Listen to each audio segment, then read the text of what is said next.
Biden hosted top congressional leaders at the White House Tuesday to discuss the debt limit crisis. The meeting, which comes amid a stalemate between parties, is happening just weeks away from the nation possibly defaulting for the first time in history.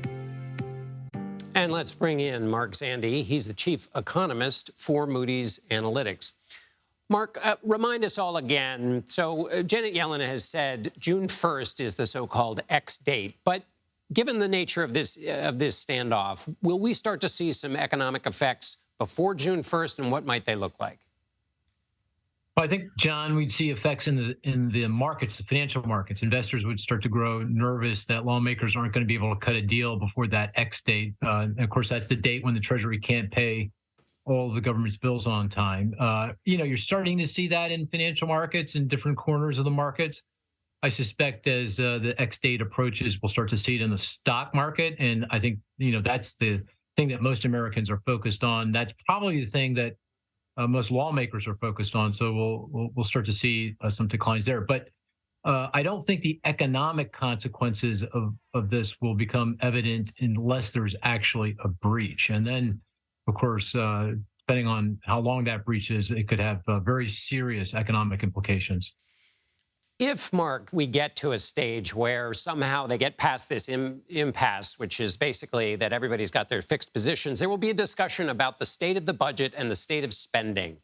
Can you remind viewers, just in general terms, what the state is of the budget and what problems both sides are trying to solve, though through very different methods, distinct from this question of the debt ceiling? Yeah, we have a long-term fiscal problem. That is, we have large budget deficits. We're not taking in enough tax revenue to cover all the spending, so we have to go out and borrow. And we're borrowing a lot, and it's adding to our overall debt level, which has risen quite considerably in the last couple of decades because of pandemic, because of the financial crisis, because of policy changes. And so our long-term fiscal situation is not sustainable. We do need to make changes. We do need additional tax revenue. We do need spending restraint, but that's a problem that we're not tackling. Certainly not now in the context of this debt limit battle. And the Republicans would like to work the White House over to having a conversation about that. Imagine it happens. The Republicans have put forward a plan that basically cuts discretionary spending about an average of 18% over the next decade. It reverses some tax incentives. The Biden White House has put out its own budget, again, distinct from this debt ceiling debate, but that includes increases on corporations, on wealthy Americans. It also has some spending benefits that come from negotiating drug prices. How do you evaluate, these are massive documents, but how do you evaluate the two approaches in terms of addressing those problems you've just outlined? Well, we need both. If we're going to rein in our budget deficits to stabilize the nation's debt load and make sure that we get on sound fiscal ground, we are going to need more tax revenue, and that probably will come on large corporations and wealthy individuals. That's what's in the president's budget. And we do need spending restraint. And that's partly what's in the House Republican plan, although it's focused on one narrow part of spending, not on the entitlement programs, not on Medicare, Medicaid, and Social Security. But we need both to ultimately tackle our long-term fiscal issues.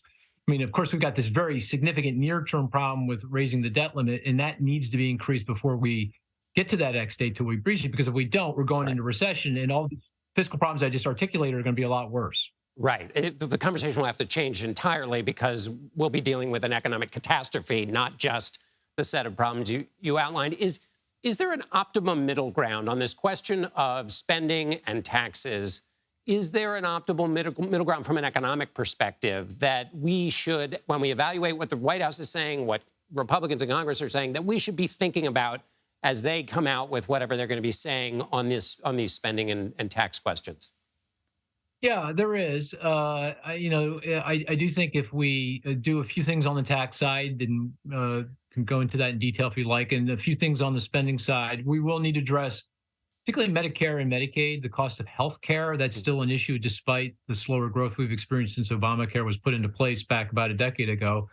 But if we do those things, a few adjustments here and there, and I'm easy to say for an economist, Sure. very difficult to do as a politician, trying to get votes and get reelected. But there's clearly a path forward. If you John, if you made me king for the day or let's for a week, I think I could solve this long-term fiscal issue. I mean, everyone's going to be screaming because there's going to be pain, financial pain, but that's the nature of the beast. All of us are going to have to contribute to addressing our long-term fiscal problems. Right. One may have to be a king protected from the voters. Mark Zandi, chief economist at Moody's Analytics. Thank you so much, Mark. Yeah, John, thanks a lot.